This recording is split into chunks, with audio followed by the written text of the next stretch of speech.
গাজীপুরের সাবেক মুক্তিযুদ্ধ বিষয়ক মন্ত্রী আ.ক.ম মোজাম্মেল হকের বাড়িতে ভাঙচুরের সময় ছাত্র জনতার উপর স্থানীয়দের হামলার প্রতিবাদে চলছে বিক্ষোভ কর্মসূচি। জড়িতদের দ্রুত বিচার দাবিতে এই কর্মসূচির ডাক দেয় বৈষম্যবিরোধী ছাত্র আন্দোলন ও নাগরিক কমিটি।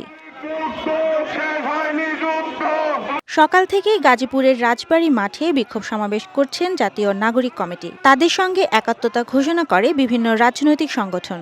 এ সময় হামলার বিচার নিশ্চিত করার পাশাপাশি প্রশাসনের কাছে জবাব চান ছাত্র জনতা।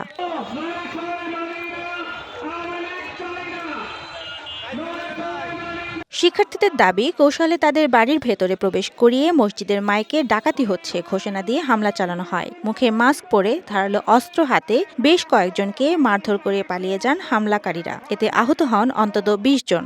খবর পেয়ে ঘটনাস্থলে গিয়ে পরিস্থিতি নিয়ন্ত্রণে আনে সেনাবাহিনী।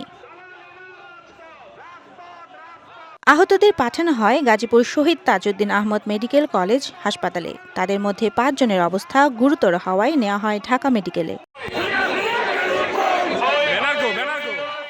এদিকে শনিবার সকাল ১১টা থেকে জেলা প্রশাসক কার্যালয়ের সামনে শহরের রাজবাড়ী সড়কে মানববন্ধন ও বিক্ষোভ সমাবেশ করছে জাতীয় নাগরিক কমিটি ও বৈষম্যবিরোধী ছাত্র আন্দোলনের নেতাকর্মীরা।